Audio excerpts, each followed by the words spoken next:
Bienvenidos a Historia de Nuestros Santos, un espacio creado para acercarte cada día la vida del santo que la Iglesia celebra. Aquí encontrarás relatos inspiradores, llenos de fe y enseñanzas, narrados con detalle y cercanía para que puedas descubrir la grandeza de quienes entregaron su vida a Dios.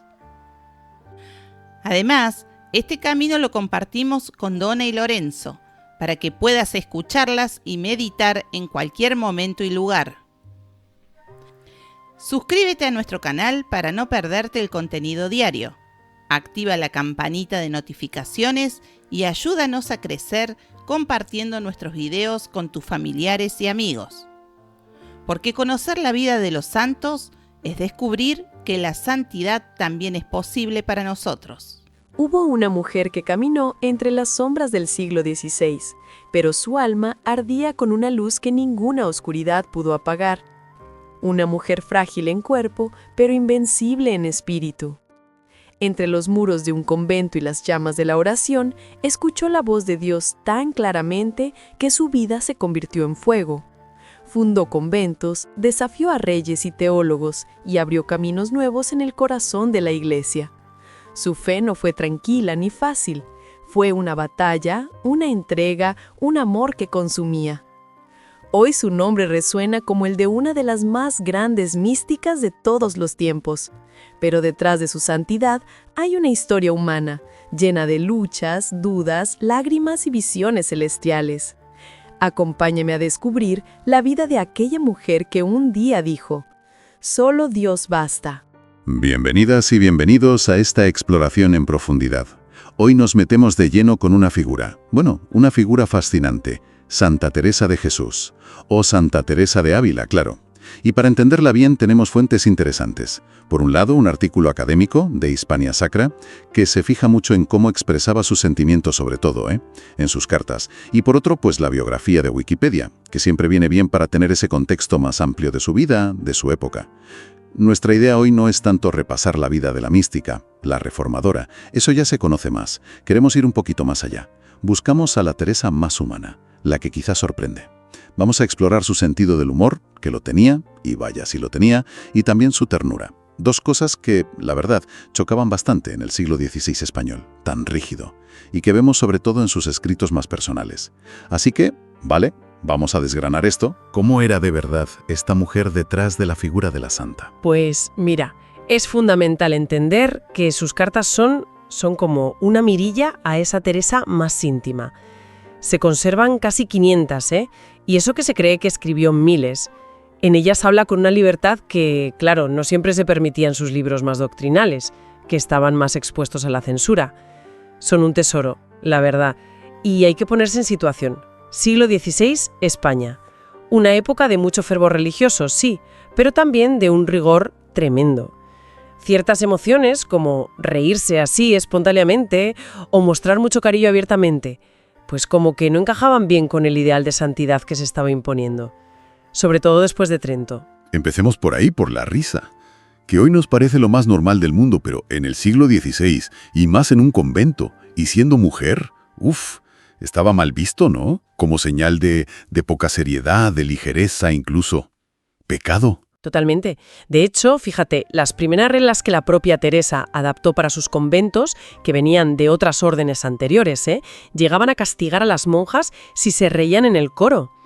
Eso te da una idea de hasta qué punto la seriedad era lo que se esperaba, la norma. Entiendo. O sea, el ideal era ese. ¿Rigor? ¿Seriedad? Exacto. Las reformas religiosas buscaban más austeridad. Piensa en figuras que ella admiraba mucho, como Fray Pedro de Alcántara. Teresa decía de él, con una imagen potentísima, que no parecía sino hecho de raíces de árboles. Tremendo. Él y otros promovían el llanto, las lágrimas como camino espiritual. La risa se veía como una relajación peligrosa, una distracción. ¿Tanto rechazo había? ¿En serio? Sí, hay ejemplos muy llamativos. En Alcalá de Henares, en un convento, el de María de Yepes, un cronista de la época ponía por las nubes a una monja porque decía que llevaba 10 años sin reírse. Se consideraba una virtud.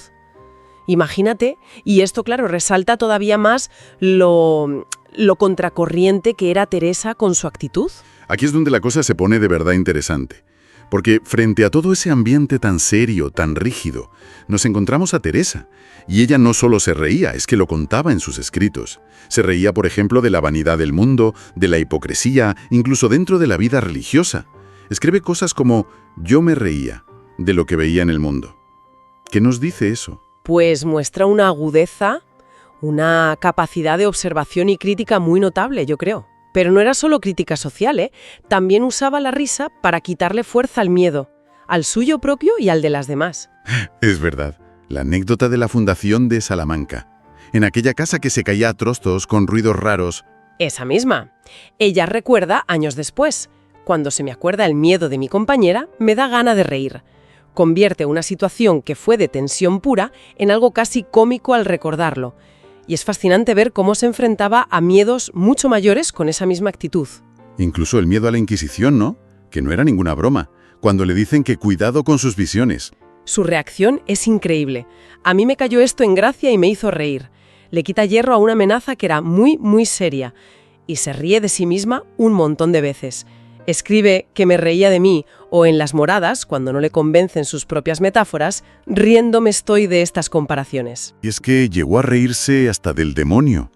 Cuenta que vio un negrillo muy abominable, vamos, el demonio, y su reacción fue: como le vi, reíme, y no hube miedo. Reírse para quitarle poder. A ver, lo realmente rompedor aquí no es solo que se riera, que ya era bastante, es cómo usaba la risa. Era casi una herramienta, teológica y psicológica, diría yo. Desarmaba el miedo, como dices, exponía la vanidad, la hipocresía y, sobre todo, reafirmaba su propia humanidad, su libertad interior frente a un sistema que pedía sumisión, solemnidad absoluta. No era solo ser alegre, ¿entiendes? Era una forma de resistencia espiritual, una afirmación de su equilibrio, de su fuerza interior.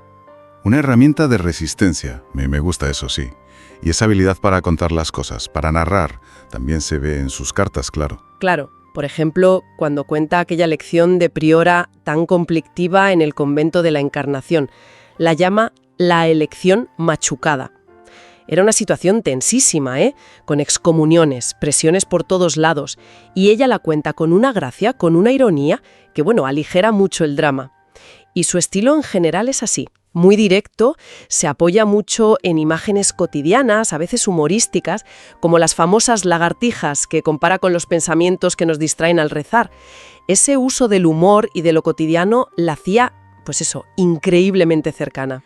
Y esa misma fuerza interior, esa capacidad para reírse de las dificultades, parece que conecta con otra faceta que también sorprende para la época, su ternura.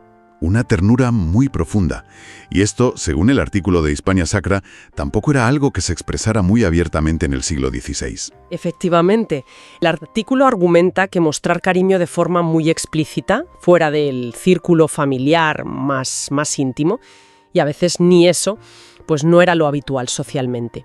Pensemos en cómo eran los matrimonios. Muchas veces eran acuerdos familiares, no basados en el afecto personal, como lo entendemos hoy. De hecho, comentas que incluso había una visión un poco negativa del matrimonio en algunas corrientes de pensamiento de la época, después de Trento.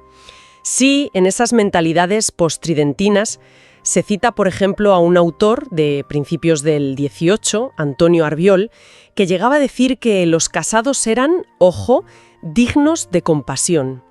Obviamente es una visión un poco extrema, pero refleja una mentalidad que no valoraba especialmente la expresión afectiva en ese ámbito, desde luego. Y claro, en ese contexto, la ternura de Teresa, pues destaca todavía más. Exacto. Vuelve a ser, en cierto modo, una figura que rompe un poco los moldes. Su manera de expresar y de vivir el afecto va más allá de lo que se esperaba de una mujer, y más aún de una monja reformadora, metida en tantas batallas y fundaciones. Vamos a ver dónde se nota esa ternura. Empieza ya en su familia, en casa. Ella misma cuenta en su vida que tuvo una infancia con cariño, algo que, como decíamos, no siempre se podía dar por hecho. Dice: «Era la más querida de mi padre, y a todos tenía gran amor, y ellos a mí». Describe con mucha emoción lo mal que lo pasó al dejar su casa para entrar monja, o la pena cuando murió su madre tan joven. Con ella compartía lecturas, ¿sabes?, incluso a escondidas, libros de caballerías. Y esa conexión familiar no se pierde. Mantuvo un lazo fortísimo con sus hermanos. La mayoría se fueron a América, pero ella seguía en contacto, sobre todo con Lorenzo. Hay una carta en la que le dice, casi extrañada de que la quieran tanto. No sé cómo me quieren tanto. Es muy tierno.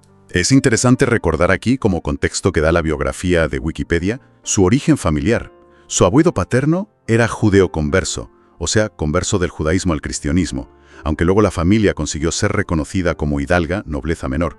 Este trasfondo, con las tensiones que podía haber en la España de la época por ser descendiente de conversos, pues seguro que añade otra capa a su figura, a su necesidad de moverse con inteligencia, con fortaleza. Sin duda. Y esa capacidad para el afecto familiar la traslada, y yo diría que la amplifica, a su otra familia, la del Carmelo Descalzo. Desarrolla un sentimiento de pertenencia, muy intenso, y una actitud maternal, clarísimamente maternal, hacia sus monjas y sus frailes. Se siente responsable de ellos, no solo espiritualmente, sino también emocionalmente, materialmente. Y hay un caso que lo ilustra muy bien, su relación con San Juan de la Cruz, que empieza casi con humor, ¿no? Sí, la famosa anécdota de cuando lo ficha para la reforma masculina. Cuando consigue convencer a Juan y a otro fraile mayor, parece que les dijo a sus monjas, con esa chispa suya, «Sepan, hijas, que tengo ya fraile y medio». No se sabe si el medio fraile era Juan por lo bajito que era o por lo joven, pero la frase tiene esa mezcla de afecto y humor tan teresiana. Pero esa relación también tuvo momentos de angustia profunda. O espantada estoy de este encantamiento de Fray Juan de la Cruz. Su enfermera, Ana de San Bartolomé, cuenta que Teresa, a pesar de sus experiencias místicas y todo, pasó meses sin saber dónde estaba Juan, sufriendo muchísimo por él. Es una ternura que se vuelve dolor, preocupación real. Y aún así, esa ternura no le impedía ser crítica si tocaba, incluso con él. Exacto. Cuando leyó unos escritos primerizos de Juan sobre la contemplación, le pareció que ponía el listón del desapego demasiado alto para la vida normal, y comentó con esa mezcla suya de cariño e ironía: «Caro costaría si no pudiésemos buscar a Dios, sino cuando estuviésemos muertos al mundo». Buscaba un camino espiritual más pegado a la tierra, más real. Son detalles muy humanos, la verdad. Y hay más. Fíjate en el cuidado práctico que tenía con la madre de Juan, Catalina, que era muy pobre. En las cuentas de un convento, el de Medina del Campo, aparecen gastos anotados por la propia Teresa para comprarle unos zapatos. Y cuando Catalina murió, Teresa dispuso que la enterraran en el claustro del convento. Eso era un gesto de afecto y reconocimiento enorme en aquella sociedad. Es fascinante ver cómo esa ternura se dirige de forma muy especial hacia los niños, hacia la infancia. Algo que sí que era muy llamativo para el siglo XVI. Pensemos en cómo se veía a los niños entonces. La mortalidad infantil era brutal, el apego visible era menor y el foco estaba puesto en salvarles el alma, más que en su bienestar emocional como lo vemos hoy. Por eso, la sensibilidad de Teresa hacia las niñas que tuvo cerca es tan notable. Acogió a varias en sus conventos y les muestra un cariño genuinamente maternal, una preocupación personal que iba mucho más allá de lo que se esperaba o lo que se estilaba. No eran solo futuras monjas que educar, eran niñas que necesitaban afecto, y ella se lo daba. Tenemos ejemplos muy concretos en sus escritos, ¿verdad? Como el de doña Casilda de Padilla. Un caso increíble, una niña noble de 12 o 13 años que se escapa literalmente al convento de Valladolid para no casarse con un tío suyo, un matrimonio arreglado. Teresa la acoge y en sus cartas habla de ella como ese ángel, mi querida Casilda. Y lo más conmovedor es lo que contó después la propia Casilda, ya monja, en el proceso de beatificación de Teresa. Recordaba cómo la santa la abrigaba cunando y dejaba adormecer en su regazo. Imagínate esa escena, una monja del siglo XVI acunando a una niña en su regazo. Es una imagen de ternura física potentísima y muy poco común. Qué detalle tan bonito, sí. Y también estaba su sobrina Teresita. Sí, la hija de su hermano Lorenzo, que vino de América siendo una niña. Teresa la acogió en Sevilla, en el convento. Y sus cartas reflejan un cariño y una atención, constantes. Escribe sobre ella: la Teresa habrá 8 o 9 años, harto bonita y hermosa. Sigue su educación, se alegra de sus avances. Mientras más crece, tiene más virtudes y muy cordecita. Se preocupa por sus pequeñas cosas de niña. Aunque es bonita, es niña, en fin, y planea con mucha ilusión ir a su profesión religiosa. Es un seguimiento muy, muy cercano y afectuoso. Y luego está la pequeña Isabelita, la hermana de Fray Jerónimo Gracián, que ya uno de sus hombres de confianza. Parece que Teresa se lo pasaba bomba con ella. Muchísimo. La llama la mi Isabel. Dice que era toda nuestra recreación. Alaba sus dichos gustosísimos, su inteligencia, su buen carácter. Y nos deja una anécdota maravillosa, llena de humor y ternura, sobre cómo intentaba enseñarle a reírse de forma más discreta, porque parece que la niña tenía una risa peculiar. Dice Teresa: «Solo tengo un trabajo, que no sé cómo le poner la boca, porque la tiene frigidísima y se ríe muy fríamente. Una vez la hago que la abra, otra que la cierre, otra que no se ría. Ella dice que no tiene la culpa, sino la boca, y dice verdad». Es genial. Ver a la gran mística, a la reformadora, lidiando con la risa de una niña. Es que es muy gráfico. Fantástico. Y quizá uno de los casos más reveladores, por lo inesperado, sea el de la niña sin nombre. Sí, la hija natural de un sobrino suyo, Lorenzo de Cepeda, hijo, que era muy joven. El padre se fue a América y dejó a la bebé en Ólila. Y Teresa, ya mayor, siendo priora de San José, se hizo cargo de ella. La tuvo en el convento. Lo asombroso es la compasión, la ternura con la que lo hace.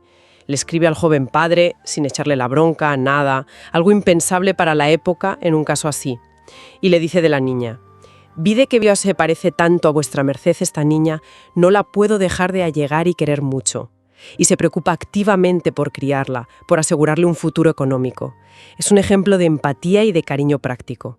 Extraordinario, la verdad. Es que estas historias que salen de sus cartas, de sus escritos más íntimos, nos pintan un retrato increíblemente vivo, humano, conmovedor, muy lejos de esa imagen a veces fría, distante, que podemos tener de figuras históricas o religiosas.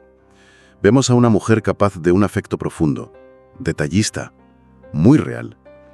Entonces, si recapitulamos un poco este viaje, hemos ido al siglo XVI para encontrarnos con una Teresa de Jesús, que por un lado manejaba el humor con una inteligencia brutal, casi como un escudo, ¿no?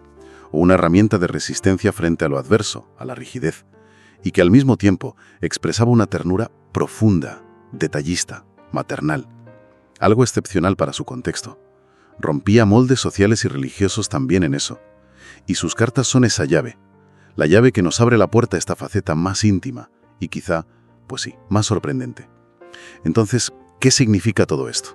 ¿Qué nos llevamos? Quizás entender esta dimensión tan humana de Teresa, su risa, sus afectos, sus preocupaciones del día a día, nos la acerca más.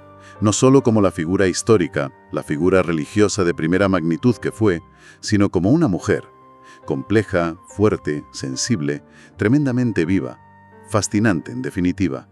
Desafía un poco esas ideas que a veces tenemos sobre cómo tiene que ser una santa o una líder espiritual. Y esto nos deja quizá con una reflexión final, ¿no? Esa capacidad de Teresa para reírse hasta del demonio, para quitarle dramatismo a lo terrible. Su empatía tan concreta, tan práctica hacia los más vulnerables. Esas niñas, su sobrino en apuros, sus monjas angustiadas. Su forma tan directa, tan humana, de relacionarse con los demás y hasta con Dios. ¿Qué nos puede enseñar hoy todo esto? A ver, ¿de qué manera podría su ejemplo interpelarnos? ¿Nuestra forma de vivir la fe, si la tenemos, o simplemente nuestra manera de afrontar las dificultades? ¿De ejercer la autoridad, si la tenemos, o de conectar con los demás? En un mundo que a veces parece tan polarizado, tan falta de matices, quizá la figura de esta mujer del siglo XVI, con esa mezcla tan suya de fortaleza, humor y ternura, pues tenga todavía mucho que decirnos sobre cómo navegar nuestras propias vidas. Una invitación a la reflexión personal que surge desde luego de esta exploración. Les agradecemos que nos hayan acompañado en este análisis profundo de Santa Teresa de Jesús. Hasta la próxima. Espero que hayas disfrutado conocer más sobre su vida y legado tanto como yo disfruté compartirlo contigo.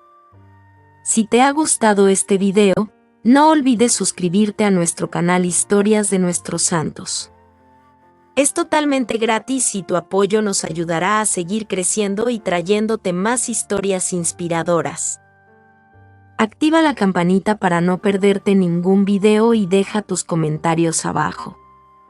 Gracias por estar aquí y hasta la próxima.